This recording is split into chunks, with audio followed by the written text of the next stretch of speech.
It's Joe, your faithful host and co-founder of Command Control Power, the longest running Apple consulting podcast. In case you missed our birthday, we just celebrated our 10th anniversary this summer.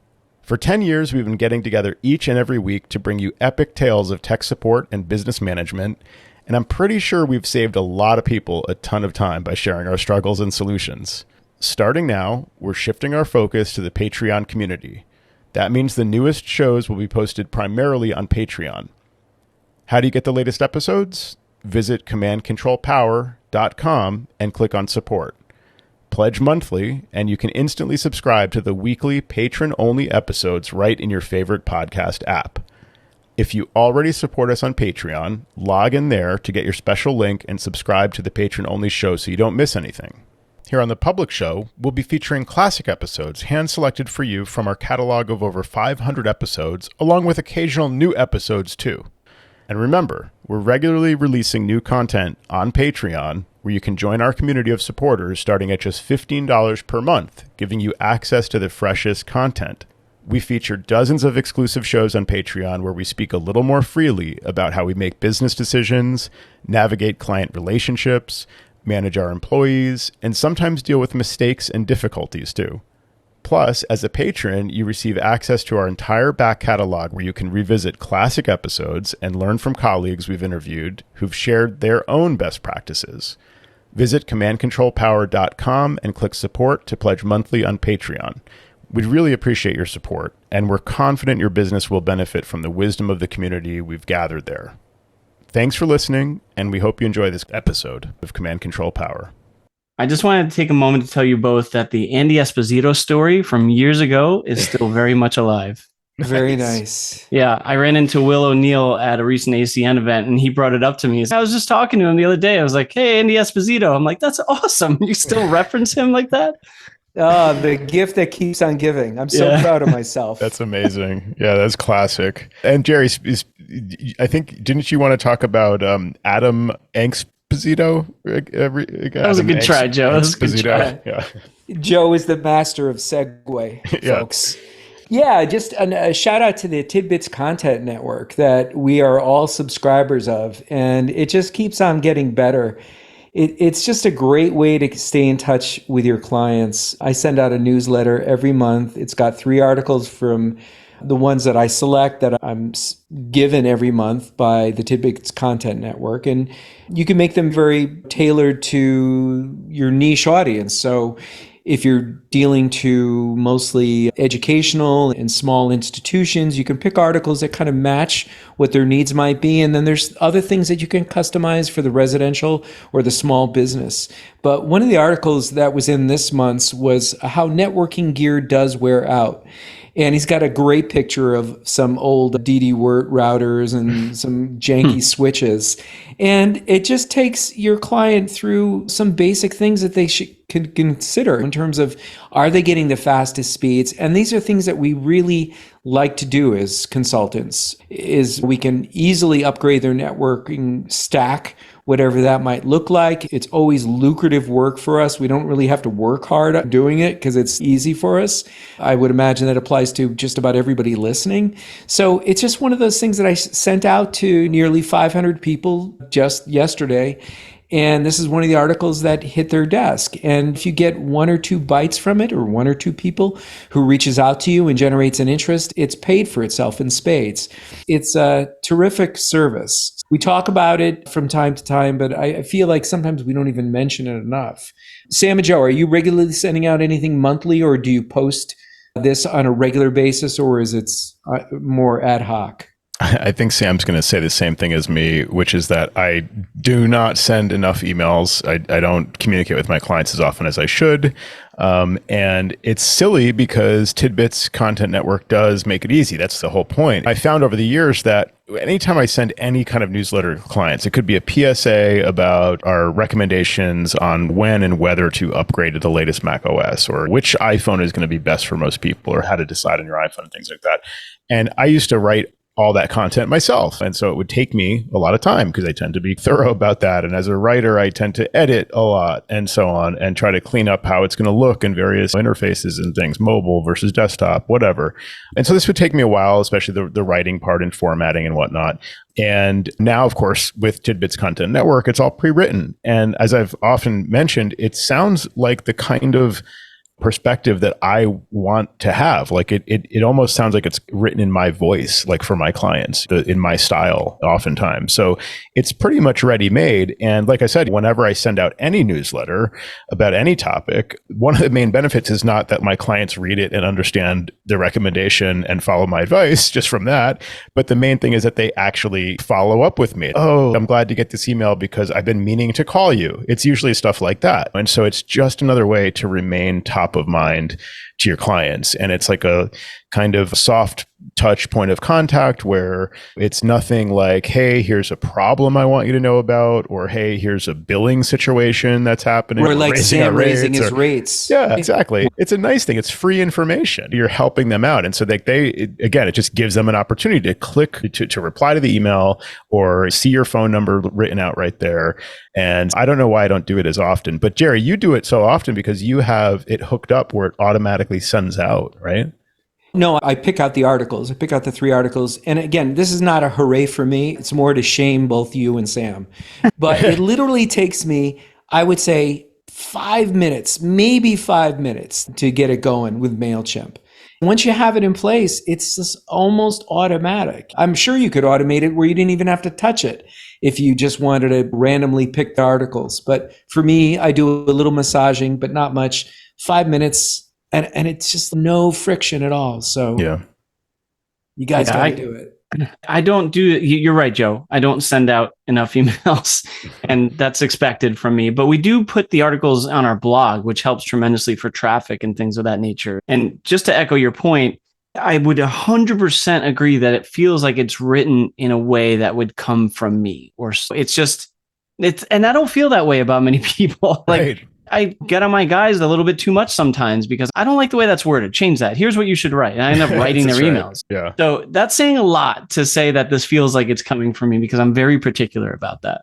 Totally. My theory is Adam and Tanya, they've been writing in this field for such a long time that my voice, as a tech author in some small way, at least with my clients, is probably derivative of their tech voice. You know what I mean? The tone of how they write. I think I'm more of a subset of them. So it makes sense that they're perfectly written instructions and information. It gets my check mark. I approve of it because I'm following their footsteps. So to be able to get it directly from them is pretty awesome. And I also agree. That's a great point about putting it on your site, on your blog, because I will also not only send this out as a newsletter, but I like to have something that I can link my clients to. So when somebody asks a question that says, how do I scan on my iPhone or something? I might have that on my blog, on my site, so I can link them to my site. And that just looks really professional. Wow, you have a whole article about this? I just asked you a simple question. I'm getting all this free information directly from you. Like, you should write for Macworld or something. It's like probably what they're thinking. Or you've been subscribing to our newsletter for years now, and this is one of the articles, and you missed it. So pointing back to the article. Right. Yeah. If anybody wants to take a look at this, you can go to macworks.com and just click on the blog tab, and you could see what I'm doing with the content from TidBITS. Listen to you giving out the new URL, macworks.com. Yeah. That does have a nice ring to it, man. Ding. Really cool. Yeah. Until Apple takes it back because they actually own the trademark to MacWorks. So yeah, that's a great point. Don't mention it too far and loud. All right, so that's our tip of the top of the show. A second tip I want to just share with everybody, and I got this from our friend Dave Hamilton, who is the host of the Mac Geek Gab that's been going on for years and years. There are over 1,000 shows, and he does a terrific job. I get tons of information just listening to him every week and following the Mac Geek Gab. But he was talking about the fact that there's Thunderbolt 4 out, and a regular Thunderbolt 2 cable can't necessarily do the transfer rates. And we're talking basically USB-C to USB-C that these Thunderbolt 4 cables can do. And the problem with the Thunderbolt 4 cables is they're expensive. I don't even know if Apple sells them, but if you bought one, it has to be compliant and perform the way it's designated to perform. And that's with a 40 gigabit per second data transfer rate, if it's indeed a Thunderbolt 4. And so Dave Hamilton on Amazon pointed all his listeners to this manufacturer called LeRui, spelled Leirui, and just do a Amazon search for 240 watt USB 4 cable. And it's LeRui, Leirui. And this thing, for $20, you get 2.5 feet, and it's fantastic. I'm doing a big transfer for an educational institution coming up, and I bought a number of cables because somebody's going to be assisting me as my sort of right-hand person doing these data transfers from MacBook Air 1s to MacBook Air M2s. And this just makes it so much easier to use this Thunderbolt 4 cable. So check it out on Amazon. I highly recommend everybody buy them. No problem with them at all. And they're terrific. That's good advice. It's one of these things where I feel like it has gotten complicated over the years. USB-C was supposed to be simpler, and in a lot of ways it is, and Thunderbolt 4 being the same connector and all that stuff. But that means that it could be Thunderbolt or it could be USB-C. It may not be Thunderbolt when you think it is, or it may whatever. And then also the fact that there's various specs for power delivery. A lot of cables might only supply power and not do data transfer, or only transfer data at USB 2 speeds. It's weird that there's so many different variations. And of course, it's based on the price, like you said. Not only that, you have to choose wisely. And you go on Amazon, there's dozens of them. And some are saying that they're Thunderbolt 4, but they're not performing. So these were ones that he tested. There's also ones that you can get from OWC, but this one from Amazon just fits me best for my pocketbook. And it's worth it when you're saving time as well to have that cable on hand. So good tip. So speaking of tips, I wanted to circle back to something that actually Sam mentioned having on his list, Nudge. So this is software that will nudge your clients to install software updates. It's pretty configurable to be able to, you can show them a pop-up, you can change the text in this pop-up, you can change the logo there, and you can change what the update button does. And by default, they click the update button. And I actually forget what it does by default because what I do is I have it launch an AppleScript that Ross Matsuda, former guest of Command Control Power and frequent contributor to the Addigy channel on the Mac admin Slack, created using GUI scripting. So AppleScript GUI scripting, it's an application. So it compiles as an application. So I deploy this application through Addigy, which includes also the PPPC configuration profile, to give this application the ability to control to send Apple events and to click buttons on screen. That's what GUI scripting is. It's saying, okay, you see this button that says okay, just click the button that says okay. That's the idea, so that you are like remotely controlling the system in order to provide the least friction for the user, right? So the update button pops up. We used to be able to deploy software updates by using the software update binary on the command line to just like silently install the update. And you might even, in that case, just show the user a pop-up that says, are you ready to install the update? Great, click OK. And then behind the scenes, it's basically just saying, install the update. Now you can't do that behind the scenes. The only way to install software updates is through the GUI, through system settings or system preferences, software update preference, or through MDM, through commands sent directly from your MDM platform. And those commands can only be sent or can only be responded to if the Mac is either enrolled using automated device enrollment or and therefore supervised. Sam, tell me if I don't have You're doing this great. Right. You're doing okay. great. Or you have to jump through the scary hoops that Apple will show your users. So if you do user enrollment for your MDM, right, and you get the little prompt that says your MDM platform requests additional permissions, it wants to be able to remotely install kernel extensions and remotely manage software updates and this kind of thing. And you have to restart. It's in red text, and like until you do this, it won't be able to. So we tell all of our clients typically when they're doing the user enrollment of our MDM or into our MDM to just ignore that. We don't use those features. And I've been leaning more toward actually jumping through those hoops, because even though it requires maybe an awkward explanation with the client. Okay, reboot your computer into recovery mode and then enable reduced security. And then some people, 10% of them, are going to say, wait a minute, why do you want me to reduce my security? Aren't you supposed to be increasing my security?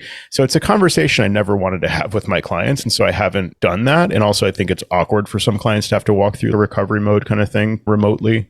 So we haven't made that part of our standard practice, although I'm thinking of changing that and just going through the steps of getting all my machines enrolled, or maybe by client for the larger small businesses or something. But in the meantime, Nudge fills this gap, because what Nudge does is it can tell the client that their system is out of date and that they need a software update that you have vetted and marked as required, essentially. And again, in my case, it launches this AppleScript, application, which then takes them over to the software update preference and clicks the buttons until basically they get the prompt to put in their password, which is still required. And the user, that's part of the reason why it's done this way. The user has to actually type in their password to install the software update. So that's the only part they have to do. So in a perfect world, they get the prompt from us. It's a good time for them to install it, which asterisk, it's never a good time for them to install it. But let's say they get the prompt and they just want to update. They click update and it opens system preferences. A few things pop up real quick. They don't really notice what's happening until they see the prompt for their password. They type it in and the machine reboots. So that's all thanks to Nudge, basically. And then also the AppleScript application that was written by Ross Matsuda. And all of this information you can find in the Mac admin's Slack and the Addigy channel. And there's also a Nudge channel. But the way I deploy it, again, is through Addigy. So what that means is there's a Nudge application that you can download from GitHub and compile basically and deploy through Addigy. There's also a launch agent, not a launch daemon, that will regularly check the system to see if it meets the criteria to display the pop-up. And then also the AppleScript app with the corresponding PPC profile. That's all deployed very easily through Addigy. So the way that this works now, and I'll give you an example of how this worked for me today with a brand new client. They were onboarding, there's going to be, I think, like 14 Macs or something. And we started with the first one. This was a new out-of-the-box Mac, just as an example, walking them through how this is going to work for their employees to enroll. We walked the initial setup of the new Mac. I directed the client to go to my special little URL that basically just redirects to the Addigy profile download. And so now they've downloaded the enrollment profile. They go to system settings, privacy and security, scroll down to profiles, double click the profile that they now see there automatically, click enroll, and now they're enrolled in our MDM. And to add Nudge and all those features that I just mentioned, I just go into the software section of Addigy and I check off the boxes for the things I mentioned, the launch agent part of Nudge and the application part of Nudge, as well as the AppleScript. And then secondarily, there's also an MDM configuration profile to actually configure Nudge to require, let's say they're running any version of macOS 13, we're requiring that they run macOS 13.6. So you just specify that as part of the configuration profile. I think you can also use a JSON file and you deploy that through Addigy as well. So again, that's a checkbox for me. So I checked that off in my profile. And the big win was that I checked back on that same machine in Addigy that we had enrolled live later that day, actually earlier today, and it had gone from 13.5, which is what it shipped with, to 13.6. So that means the user got the prompt and actually clicked the update button, and it worked, it updated, and they're up to date. So my job is done in that case. It's technical to get all that stuff deployed initially, compile the download and deploy the package installer for the app, learn how to set up the MDM configuration profile, get the AppleScript compiled and working. And of course, then Apple changes something in the GUI, and then the AppleScript GUI scripting app has to be updated. So you have to then deploy a new version of that. So it's tricky. There's a little bit more to it than what I've described, but once it's all set up and working, you just check the boxes and then the right thing happens, which is what I love about Addigy, especially being able to deploy software like Nudge and lots of other things. I wanted at one point to do a whole tutorial about how I have my Addigy set up, and maybe I still will find the time to do this at some point, but it includes beyond just Nudge and the AppleScript and stuff like that. What's the optimal way to view the devices list, let's say? What are some custom facts that you can have showing as columns with a little green dot to indicate all is well in the world or not? That kind of thing. So there's a lot to Addigy that you can learn as part of the ACE training and things like that, or just from lurking on the Mac admin's Slack Addigy channel. But there's a lot to it that after we have used it for many years, you just get to know how to tune it for your real world use. And so I was thinking of offering that up in some form to the community, but it's going to take some time to find the time to do that. I'm not the expert by any means. I've just learned from other people and figured out how to set it up for myself in an optimal way. People will help you out in the Addigy channel on Mac admin Slack.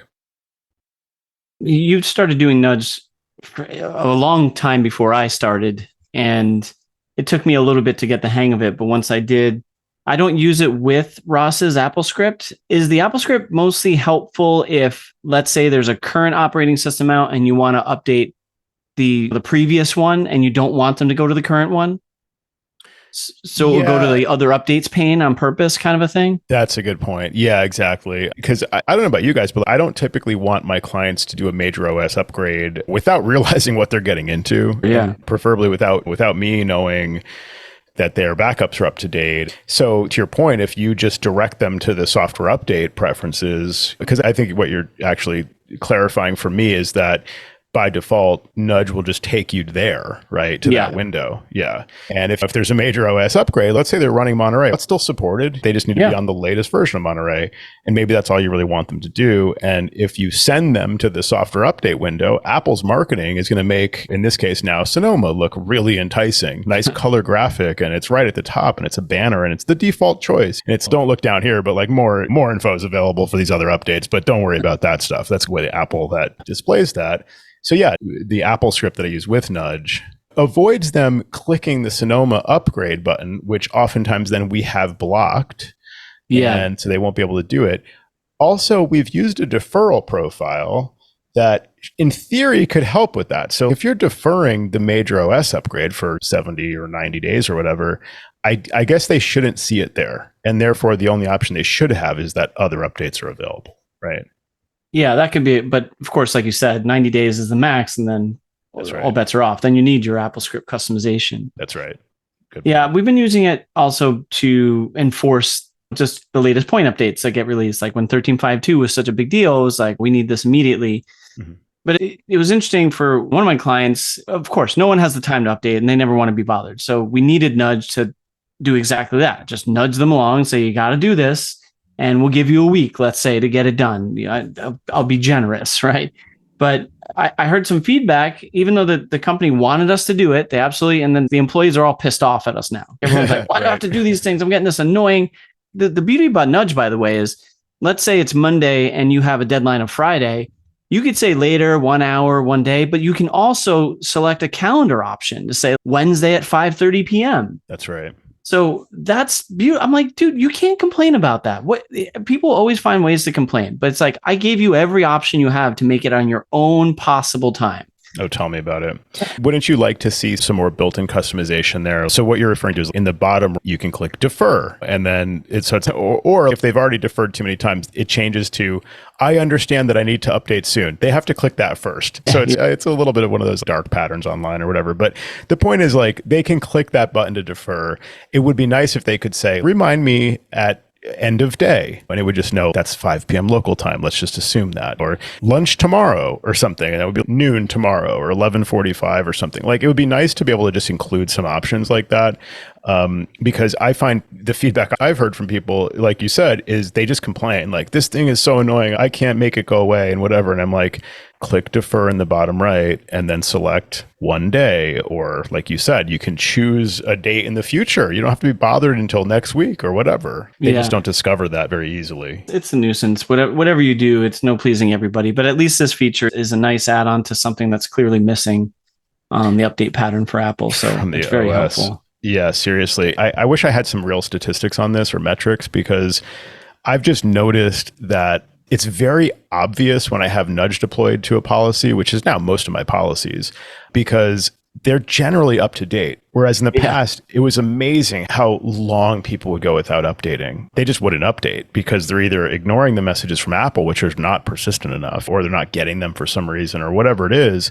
With Nudge, they really do tend to stay up to date. I know people do complain and they always put it off and stuff. And there's certain clients, all right, let me remote in and click the button for you. This isn't that hard. Yeah. Or if it doesn't work because Apple's software update can still fall apart. And then Nudge pops up and says, there's an update. And they click update. They're even willing to do it. And then it doesn't work because software update says there's no updates. And so Nudge can tell there's definitely an update and software update is having some kind of problem. So then I have a series of scripts, also mostly thanks to Ross, where it checks to see if the software updates that are supposed to be detected are detected. And then if they're not detected, then it kickstarts the software update process. So that's just another kludge on top of again, like what's lacking from the OS, where sometimes that doesn't work the way that even it's supposed to work through software update. How do you handle deferrals? Do you set a hard limit? Because so what Nudge does is it gets more persistent over time. If it's the date where you aggressive mode, they call it. Yeah, aggressive mode, exactly. It's required, the date that you require the update. If it hits that date, it blurs the background of the screen. It pops up the Nudge window in front of everything. If you somehow manage to open up a different app, it minimizes all your other apps and shows Nudge in front of everything and blurs the screen again. So it's really persistent when it gets to be that date as per design. So what we do is we just keep nudging out the deferral, so to speak, a little bit farther. So we never let it get to the date when we've said it's required by that you're date. Nice. Yeah, because we've just had too much feedback where clients, especially in a residential setting, it's my kid was at school and they were trying to do whatever and they got nudged to force them to update. They had ample opportunity though. You know what I mean? They could have updated proactively anytime. And it says to them, you have 1 day left. They could have done it yesterday or whatever, but no, they didn't do it. Now I could easily see this happening to me. The doctor was in a conference with one of his cancer patients and the screen wouldn't do anything. And he had to do the update. Yeah. Did the doctor see the warning for 2 weeks ahead of that? Probably but they're so busy. They're so busy. Well, and that doesn't apply to him because he's a doctor or he's an attorney. So it doesn't apply to those people in life. So. There should be an attorney mode built into Nudge. I don't know what it would do, but it would. Yeah. It charges you $300 an hour if you don't. That's right. Each hour past the deferral time. Yeah. I will say this though, because I made an oopsie with it the other day where I was testing it with somebody and I put in, instead of 1352, I had a typo like an extra period or something like that. I just didn't see it and I deployed it. And so when I was asking someone at a company to test it for me, I hate this product. I'm like, why? Because it's coming up every 5 minutes and it takes over my screen. Oh, that's aggressive mode. What's going on? What did I do wrong? And it turns out that if you put an update in there that it doesn't understand, it just immediately goes into that mode. So it just started firing off at this person like it was their last day that they had to do it. Wow. So I found that out the hard way. But I just wanted to bring something up that's Nudge, but also just in general with relation to this. I find a lot of power in having a small group. Well, even if you're in a 10-person company, like one person is your beta tester, or in a 30-person company, you got like a group of 4 people, but to have what I'll affectionately call beta testers. And you're like, this is our group of kind of advanced tech people that know more than the average bear that can help you out and say, listen, I want to deploy this to everybody, but I want to make sure it works first. Can you guys give it a little whirl and I'll set it out to you? And so I create like a specific policy for them and I hand this stuff out and then they give me feedback on what's right or wrong. And then I give it to the rest of the crew. So I think that's really I just in my personal opinion, it helps me tremendously, especially if I can make a mistake or something and it doesn't affect everyone. It just affects a couple of people. Yeah. Yeah, there's nothing like real world testing. I think that makes a lot of sense. Whereas, of course, you can have a virtual machine to test with or your own, like I oftentimes make my machine the test policy of just let me see what happens if I click this button. And also I don't want to crush my own machine and make it unusable in some way. So that's like for some level of testing where I'm already pretty sure I've got this written correctly, but like maybe the VM is for the real initial alpha test or something, but that's not real world use. You can't sit there and run a VM all day and just leave it running and see what happens or something. And you certainly don't want to, again, test your machine with too many specific things like that. So yeah, having a real world test, especially at a given client where they have the sort of environment that you're trying to test in. That's the piece. Yes. Yeah, that's nice. Great idea. Like you said, with those clients that are more technically savvy, they may really feel like you're giving them some like special honor by making them a beta tester. They're doing you a favor. I am technical, so I could see why you asked me. And they're flattered by that. So they're probably more likely to not only do it and give you feedback, but also maybe be a little bit forgiving about some of the things that do go wrong because they're beta testers and they're technical and they can handle it. Supposedly. Yeah, I guess we'll see. That's a great tip, though. So I've got some stuff I've been playing with UniFi, but I wanted to ask you, Sam, because you asked us recently about UniFi Cloud Console, and I think you were signing up for it. So how's that going? What's your experience like with that? It's interesting that it's brought up as of today because I'll have more experience on it tomorrow. So I have a Mac Mini with a bunch of sites hosted there, and it's working fine. But this was one of the larger clients that we have, and I figured maybe we should move this off of this Mac Mini and try out the new UniFi Cloud Controller. So I set it up. It's $30 a month. And what I didn't know that I do know now is that I wasn't sure if that Cloud Controller was $30 a month per customer, let's say, but it does have the ability for sites. So I'm thinking I could pay $30 a month and have a whole bunch of customers in that one particular $30 charge, but we'll see. I already created the site for my first customer. I adopted all their equipment in there, and then I took it all offline because it's how we do it offsite, like I think all of us do. So tomorrow is actually the implementation day when we connect it all on site, see how it works, and I'll have a better answer for you then. But I'm pretty excited to have this all in the official cloud controller as opposed to in our Mac Mini. So you're saying this could be multiple tenants? Yeah, it looks that way. So I was not prepared for that. I just looked to see if they had sites, and they do. So I'm like, why? Sure, I'm just going to have one cloud controller and put all my clients in there. Yeah, I was always in the understanding that it was a single site, but so this would be news to me. Yeah, I mean, I was able to create them. I haven't added stuff to multiple sites yet, but it seems like it's full featured, just like if you had your own controller. So to be continued, but I think it looks that way. Interesting. So then if it's multiple sites, then you could have the client be an admin of their site for their own devices, basically, and not see other client devices. And then I guess the client could be, does the concept of ownership still apply when there isn't like on-premises controller, or is that only for the controller side? I thought that was only for the controller. Yeah, because I'm having trouble kind of thinking through how that would actually apply when it's a cloud controller and it's just a bunch of hardware that's phoning home basically to the cloud console, or like in your old model of the Mac Mini it's hosting the controller for multiple sites. Each client can be an admin of their site, but you're the admin for all the sites basically. And so we have centralizing that. I, on the other hand, use local controllers. So I either sell a client a Dream Machine SE or UniFi Dream Router or whatever it is, depending on the client, or in the old days, a Cloud Key or whatever. We still have a few of those in operation. And then their equipment just talks to their own local controller. And then we have access through, I guess it's still just called the UniFi portal, which all the local controllers are basically talking to. So I can access them from there. One thing I'm curious about also, besides the kind of multiple sites and how that works with ownership and admins and stuff, especially for $30 a month, if that lets you just control any number of clients, that might be a nice advantage versus using local controllers.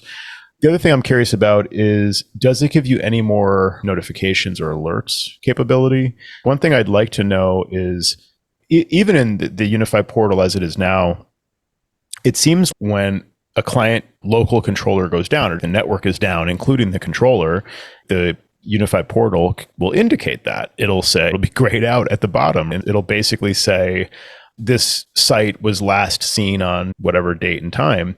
But I don't know that it's down until I log into the UniFi portal and check. And that's usually happening when a client calls me and says, our internet's down. And I go and I check and I'm like, yeah, your internet's down.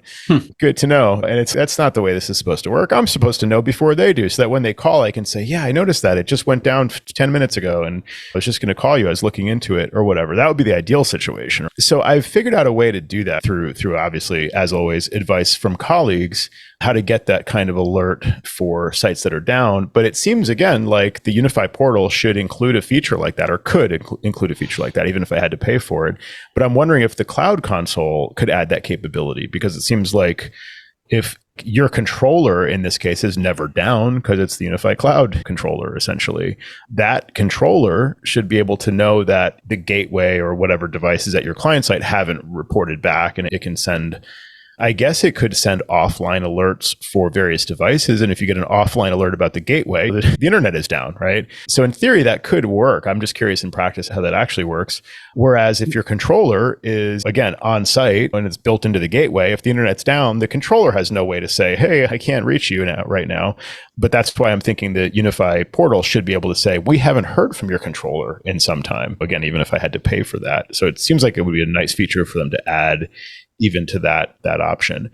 So I'll describe what I did to get this working. And I have it working on my own network as well as one client network for testing, where this came up, where they said, our internet's down. Is there any way you can monitor this for us in the future and this and that? And I said, yeah, let me look into that. And it may be an additional charge. It may be a new feature that we start to offer, monitoring of client networks. But what I did was, so I asked in the UniFi channel on the Mac admin Slack, and I got an answer from a couple people. I think the first one to respond was Ryan Grimes. He's president of My IT Indie. We've connected with Ryan many times over the years at various events and things. I don't know if we've ever had Ryan on the show. Do you guys remember if he's been on? Yes, indeed. He was on the show, and unfortunately, he came down with COVID and shared that experience with us. Oh, that's right. Yes, it was a few years ago. Yeah. I saw Ryan recently, actually, a couple weeks ago. He's nice. He's a good dude. It's great to see him. Ryan Esposito? Ryan Grimes Esposito.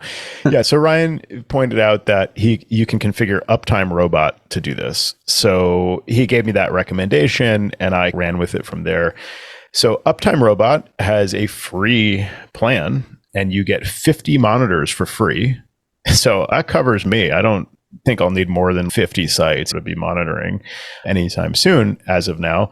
And I don't know what the upsell is. I don't know what Uptime Robot is trying to pitch me. Probably faster refresh, like faster alerts, but you get 5-minute intervals for pings. And I don't know that there's any other kind of real significant limitations for me. So uptimerobot.com is free for 50 monitors. So I registered a new domain, cymac.live. For this purpose. I used namecheap.com because they offer dynamic DNS service. So this is a PSA. I don't know if you guys knew this, but Namecheap offers dynamic DNS. Just the old days, we used DynDNS or noip.com, things like that. Namecheap does this. And I'm always a fan of paying for something, like, again, registering a domain and paying them for the domain registration. And they have a dynamic DNS, and that's going to be more reliable than the free services that may go out of business or may start charging or whatever the case may be. So they offer dynamic DNS service, and UniFi supports it. So you have the ability in UniFi to automatically update dynamic DNS services, and they support Namecheap. So that's how I set that up. So then you do a subdomain of your domain. So I have DNS host is, in this case, clientname.cymac.live. I configured a ping test in Uptime Robot to that address, to that host name, clientname.cymac.live. The alerts get emailed to me. You have to, so the ping test in this case, ping is ICMP. So you have to allow ping, ICMP, in the firewall. So meaning in your gateway, in the firewall settings, essentially on your network, on your client network. You can create an IP group in network settings profiles in UniFi. The IP group, you can add the 5 main Uptime Robot IP ranges. So they have a whole list of various IP ranges in different countries and things throughout the world. But there's 5 main ones, 5 main, I guess, ranges. And so you can specify those ranges as an IP group in the UniFi settings, and then you can allow that IP group to send pings to your gateway. Whereas normally the gateway is not going to respond to pings from anybody on the internet because you just, I don't know, whatever. It could get flooded with requests, or it could. Oh yeah, you can get denial of service attacks. So exactly, things like that. So even if you allow the ping, it will deny it. So you have to allow it from a specific. So there's 2 layers to this, I think. So in the gateway, you have to allow the ping in the firewall. And again, from specific IP ranges, you don't want to just welcome all pings. And this was confusing to me, and this took some guessing and checking. But in the firewall, that's considered what's called an internet local rule, not internet in. So I thought like a ping coming in from the internet would be internet in, but it's actually called internet local for some reason. I don't really understand firewalls well enough to know what that means, but maybe that means internet to local, or so, I don't really know. But basically you just make a rule that allows, the scope is internet local, and it allows pings from that IP range for Uptime Robot. And then Uptime Robot can reach your gateway, and it can ping your gateway, and your gateway responds back and says, yep, I'm here. And Uptime Robot says, okay, your site is online. You can have it alert you, of course, when it goes offline, because your gateway doesn't respond to a ping from Uptime Robot because it's down. It can send you an email. So Uptime Robot can either send you an email. It can also alert you through notifications in the iPhone app. And so this is a way for free, other than registering the domain, to get monitoring of your UniFi networks for outages. And what is the VIG on the Namecheap? Oh, I don't know. It's just like registering any domain. What is it, $12 a year or something like that? Okay. But that tool that gives you up to 50 for free, that's crazy. I know. There must be an upsell. It's just marketing for them. It doesn't cost them anything to send a few pings here and there. And yeah, well, 50 monitors, exactly, 50 different sites. But most people do you have to buy a pillow from Uptime Robot? No, I just think that like it gets on the radar now. Now, if you have a real job for them, you're going to think of them first. Wait, so our customers under 50, we're not real jobs for them? Yeah, that's a great point. Or maybe, so I know that some of the benefits are like faster, like you can have them ping more frequently, things like that. Oh, okay. So there's that upsell too. Okay, so that makes more sense. Like it might be infrequent in comparison to what you want. You could do it every 2 hours or something. Or yeah, exactly. And you're right, 50 for free seems crazy. I can understand giving away 5 or 10, but 50 sites for free it seems very generous for that. But yeah, so this whole thing can be part of an advanced network monitoring service that we could offer and charge our clients whatever it's going to be. What would you charge a client for? What do you think is worth, from the client's perspective, what would this be worth to know that your internet is down, to have us monitor for outages? Yeah, I wonder what number, because it doesn't really matter the size of the company at that point. So it's one method to rule them all, because you're just pinging their main, unless they have multiple IPs. But yeah, multiple sites. You could say $10 per location if it's like a retail store, 3 stores or something. I use Domotes for something like that, and I think Domotes charges us $20 per site, and then we upcharge the customer. That's probably reasonable to like double that or something, to look into. I don't know what your customers would pay, but if we're already paying $20 to another company, we got to upcharge that decent bit to make anything on it. So I would think, anywhere in that like $20 to $40 range is probably fine per site. I guess the client too, Joe, would need to recognize the value of knowing that it's down so that you can act on it. So I think what would help to sell this to a client would be, okay, we put this in place, we get the notification, and this is our action plan. We call you and say, we noticed your internet was down. Because, the very obvious pushback was, so hold on a second. We're going to be having a productive work day, and then the internet's going to go down, and I'm going to pay you to tell me that my internet's down. I'm not going to know that my internet's down. Why am I paying you to just tell me what I already know? Yeah, the action plan would be, we let you know and we call you right away or something, or some kind of service level agreement. We'll get there in 4 hours, which I'm not about to promise. Right, so sort of a response plan. So we notify you, item 1, item 2, we do this, we take action, we do a truck roll, whatever it is. I guess the other thing too that would help sell it is you could say, by putting this in place, and truth be told, you could already tell this through Addigy, because Addigy is going to show you outages, that you can monitor patterns. So if something within the network is starting to fail, you can preemptively identify problems before they become major problems. And you're in the middle of your sales day and you're using this for retail and it's going down. It's preemptive. We can identify patterns if there's a problem. I like that idea. Yeah. The other thing is, why wouldn't I just know that we're down? The other thing I try and point out is off hours outages, so that they know the next morning they're going to have an issue. Maybe don't come into the office. That's a great point. Don't drive an hour to the office if the internet's down. We can let you know ahead of time. But also, the pattern, the idea of that. So if we're noticing that intermittently your internet's down, maybe you just wouldn't have let us know that everybody's complaining for 5 minutes that nothing's working, and then it just starts working again. We didn't think to let you know, blah, blah, blah. But if we get the email that says the internet was down and now it's back up, yeah, that's valuable to know that the client may not be reporting that to us. And also, yeah, off hours and maybe a site that you're not always at or something like that. I think it also could work as part of just an overall, we already have what we call network maintenance and updates. I think updates and maintenance, something like that. Anyway, it's an add-on to our monthly plan where if we also manage their UniFi network, we charge them some flat rate per month, depending on the size of their network, essentially, to periodically check on it. So we just manually go in and make sure everything's up to date. Maybe we manually update the devices that need it. Maybe we check the issues that are noted in the alerts and things like that, and just make sure that devices are all online, whatever it is. This could really just be an add-on to that. So if they need an extra convincing, we can say, we also monitor your network for outages that you may not otherwise notice or whatever, however we'd position that. So maybe it's not a standalone thing, but it's just included with that already monthly add-on that we offer, and it helps seal the deal. What about like redundancies? Do you guys use the UniFi LTE at all? Have you deployed that to clients, made those kinds of recommendations to give you that automatic kind of failover to a cellular connection if their main internet is down? But I have just a default NISP LTE option that we're using at one of our customers, but not the UniFi one. Oh, that's interesting. I forgot about that. That some ISPs, I think even including Optimum, right, are offering that as a... I think it's actually one of the cellular companies. It might be like T-Mobile in this case or something. They have an LTE option they can set up in the space. Oh, interesting. Yeah, I am using it. One of the major appeals of the UniFi LTE, and there's also a Pro version, is that it's just a device that's powered by PoE and very easy to configure and manage through UniFi. So it's nice to have the central point of contact there for management.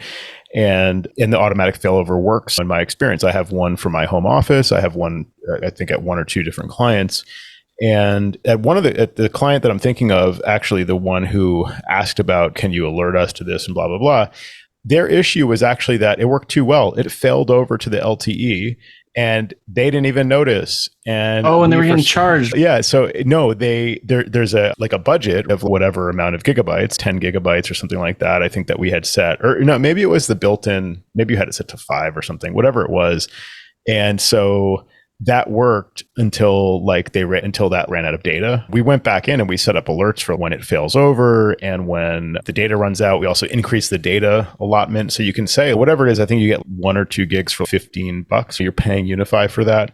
It's not meant to stay up and running for a long period of time unless you're willing to spend a crazy amount of money, but you can certainly set it to some relatively high number, like 10 gigs or something, to give you a chance to just let it fail over and let it run for a while. Hopefully you get the alerts because, again, if the network is online, now you are getting the alerts. You just have to actually enable the notifications of that. And then that gives you time to figure out what's going on with the primary connection. Usually it's just down for a little bit and it comes back up. But in this case, it was down because the modem had an issue, whatever it was.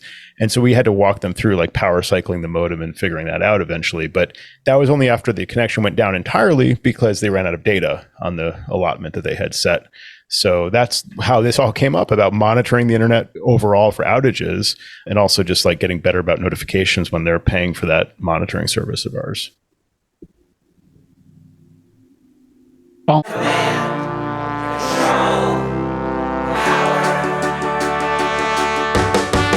Jerry does his voices of customers of all kinds. Am I on the cloud? Joe spins his deeply detailed yarns all the time. I have a whole story about this. Sam is on the road again, phoning in from a hotel. at least we know where I am. Half a century combined of Apple expertise right now.